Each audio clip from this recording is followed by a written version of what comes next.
오늘 우리는 현재 고난주간을 보내고 있습니다. 우리는 이 고난주간에 우리를 위해 십자가를 지신 예수님의 그 고난을 우리는 깊이 묵상합니다. 예수님께서 이제 예루살렘에서 입성하시고 나서 이제 종교 지도자들은 예수님을 관계로 잡아서 죽이려는 음모를 꾸몄습니다. 그러나 이때는 이제 우리의 유대인의 명절 가운데 이제 유월절이었습니다. 수많은 무리들이 이제 예루살렘으로 모여들었습니다. 약 250만 명의 사람들이 모여들었는데 이제 그들 중 가운데서는 예수님을 메시아라 생각하는 사람들도 있었습니다. 만약 이런 명절 기간에 예수님을 이제 붙잡게 된다면 아마도 이 밀란이 일어나기 때문에 사람들은 이 명절 뒤로 이제 이것을 미루었습니다. 우리가 잘 아는 것처럼 예수님의 제자였던 가룟 유다는 은 30에 예수님을 이제 넘겨주기로 약속하였습니다. 그리고 예수님께서는 마지막을 이제 제자들과 함께 보내시며 기도로 준비하셨습니다. 그리고 오늘 본문을 보면 예수님께서는 사람들에게 잡히시어 유대인의 최고 의회이자 재판기구였던 이 산헤드린 의회에서 오늘 본문을 보면 신문을 받으십니다. 우리가 잘 아는 것처럼 유대 지방은 로마 총독의 치하에 있었습니다. 당시 로마 정부는 산헤드린의 자치적인 권한을 제한적으로 인정하였고 이 산헤드린은 대제사장을 의장으로 하여서 자치적인 문제에 관한 입법, 사법, 행정의 기능을 모두 행사하였습니다. 사람들은 대제사장 가야바의 집으로 예수님을 붙잡아 끌고 갔습니다. 본문을 보면 예수님께서는 이와 같은 일을 밤에 겪으셨습니다. 이 산헤드린 공회는 밤에 소집을 할 수가 없어서 지금 본문의 상황은 임시로 공회를 소집한 겁니다. 그리고 대제사장들과 온 공회는 지금 예수님을 잡기 위해, 예수님을 죽이기 위해 증거를 찾는데 그것이 바로 다 온갖 거짓 증거였습니다. 바로 우리가 잘 아는 것처럼 사람을 재판하기 위해서는, 사람의 제목을 가리기 위해서는 그 사람이 어떠한 죄를 지었는지 그 증거가 필요합니다. 결국에는 예수님께 거짓 증거만을 찾을 수밖에 없었다는 겁니다. 그리고 이를 위해서 많은 증인들이 필요했는데 우리가 잘 아는 것처럼 유대인의 법에서는 한 사람을 정죄하기 위해서는 두세 사람의 증언이 필요했고 이들의 증언이 일치해야 했습니다.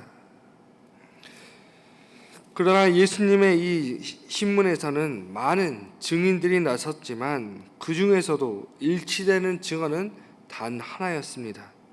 우리 본문 61절의 말씀 우리 함께 읽어보겠습니다. 이르되 이 사람의 말이 내가 하나님의 성전을 헐고 사흘 동안에 지을 수 있다 하더라 하니. 아멘. 바로 성전에 관한 증언이었습니다. 그런데 지금 사람들이 증언하는 것은 예수님께서 이 하나님의 성전을 헐고 사흘 동안에 지을 수 있다 이렇게 말하였습니다 라는 증언이었습니다. 그러나 이 마태복음 안에서는 이러한 말은 등장하지가 않습니다. 우리가 요한복음을 보면 예수님께서 이제 성전 정화 사건을 하실 때에 예수님께서 이 성전을 헐라 내가 사흘 동안에 일으키리라 이렇게 말씀하셨습니다.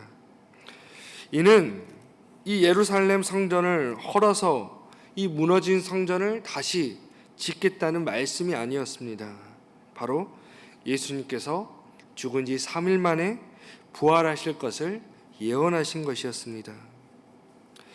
그런데 사람들의 이러한 거짓 증언에 오늘 본문을 보면 예수님께서는 계속 침묵만을 지키셨습니다. 지금의 상황은 어떻게 해서든지 예수님을 죽이기로 결정하고 지금 이미 답을 정해놓고 신문을 하는 것이었습니다. 이렇게 침묵하시는 예수님의 모습은 고난당하시는 그런 의인의 모습을 보여주고 있습니다. 예수님께서 아무 말씀을 하시지 않자 대제사장이 직접 질문합니다. 예수께서 침묵하시거늘 대제사장이 이르되 내가 너로 살아계신 하나님께 맹세하게 하노니 내가 하나님의 아들 그리스도인인지 우리에게 말하라 라는 것이었습니다. 지금 하나님께 맹세하여 진실을 말하라. 이러한 대제사장의 질문에 예수님께서 어떻게 말씀하십니까? 우리 본문 64절 말씀 함께 읽어보겠습니다. 예수께서 이르시되 내가 말하였느니라. 그러나 내가 너희에게 이르노니 이후에 인자가 권능의 우편에 앉아 있는 것과 하늘 구름을 타고 오는 것을 너희가 보리라 하시니. 아멘. 이제 예수님의 이 대답은 먼저 내가 말하였으니라 라는 이러한 말은 지금 대제사장의 이 반응을 볼 때 어느 정도 긍정의 말이었습니다. 그리고 이어서 주님은 인자가 권능의 우편에 앉아 있는 것과 하늘 구름을 타고 오는 것을 너희가 보리라 이렇게 말씀하고 있습니다. 이제 이것은 다니엘서 7장 13절의 말씀을 암시하고 있는데 바로 예수님의 이 영원한 왕권이 지금 현재로부터 시작되고 있다라는 것을 의미하고 있는 것입니다.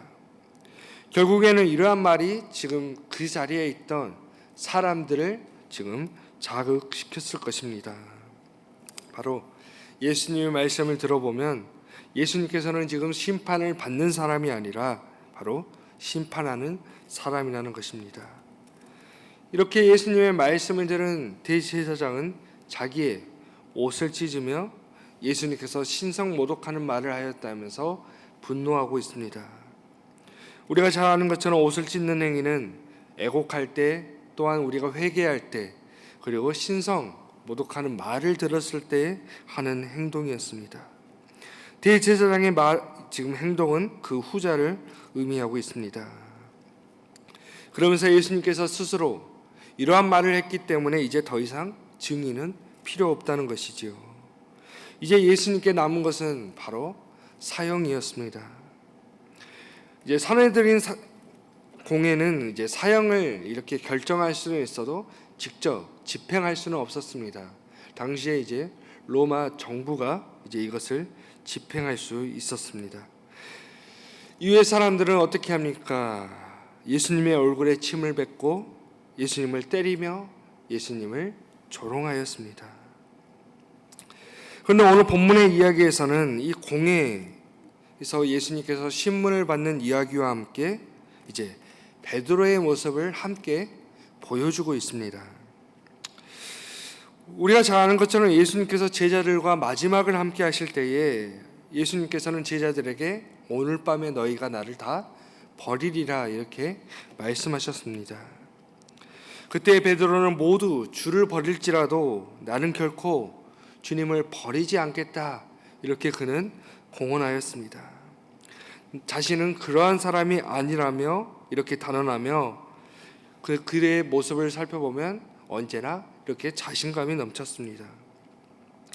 이렇게 주님을 진심으로 사랑하고 있고 예수님을 위해서는 어떠한 난간이나 고난도 감당할 수 있다고 그는 자신이 넘쳤던 것입니다.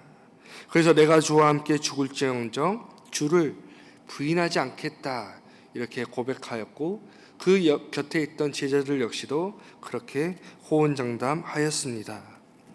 그러나 제자들이 모두 어떻게 행동하였습니까? 사람들이 예수님을 잡으려 올 때에 그들은 뿔뿔이 흩어져서 예수님을 버리고 도망쳤습니다.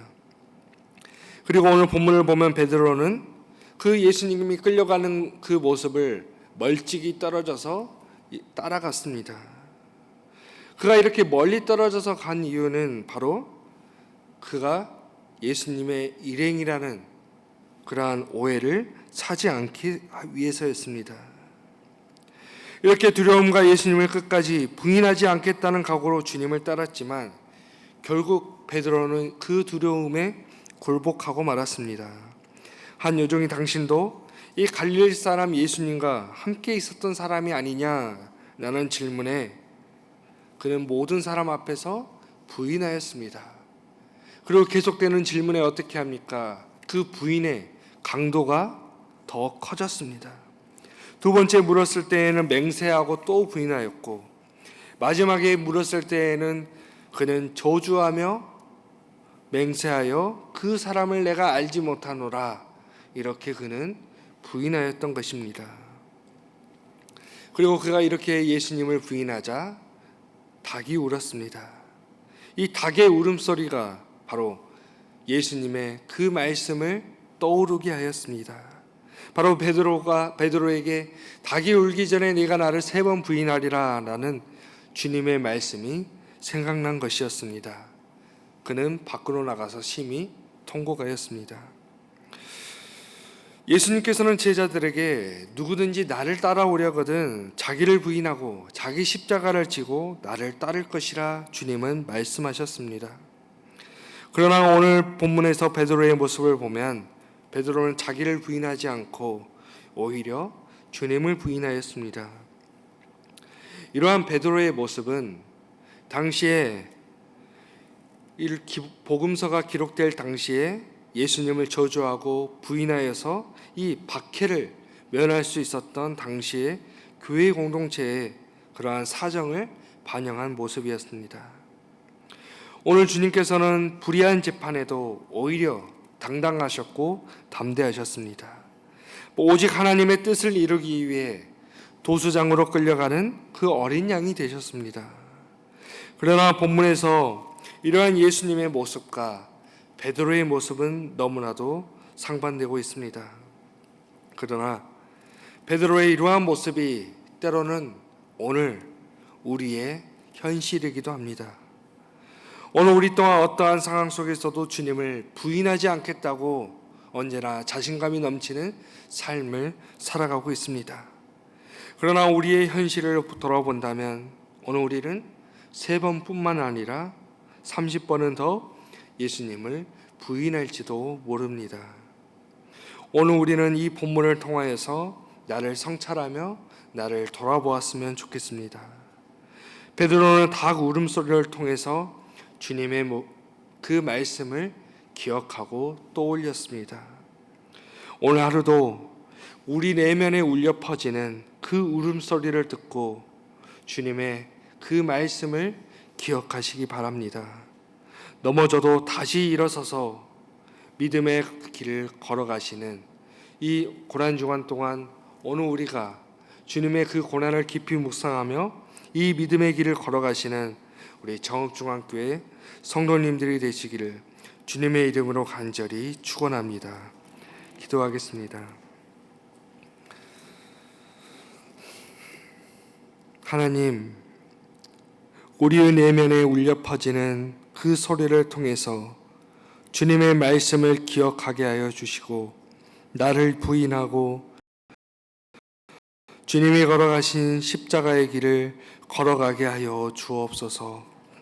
어떠한 역경과 고난 속에서도 주님만을 의지하게 하여 주시고 주님의 말씀에 힘을 얻어 살아가게 하여 주옵소서. 이 시간 주님의 그 귀하신 희생을 기억하지 못한 채 주님을 부인하는 이 세상을 위해 기도합니다. 이 세상이 주님의 말씀을 듣게 하여 주시고 주님께로 돌아와 회복되는 역사가 있도록 주님 도와 주옵소서. 오늘 하루도 우리 교우들 세상 속에서 살아갈 때에 내가 주님의 제자라는 사실을 기억하게 하여 주시고 나를 부인하고 나의 십자가를 지고 제자의 길을 걸어갈 수 있도록 주님 인도하여 주옵소서. 주 예수 그리스도의 은혜와 하나님의 사랑과 성령님의 사귐이 나를 부인하고 십자가의 길을 걸어가기 위해 결단하는 성도들에게 지금부터 영원토록 함께 하시기를 간절히 축원하옵나이다. 아멘.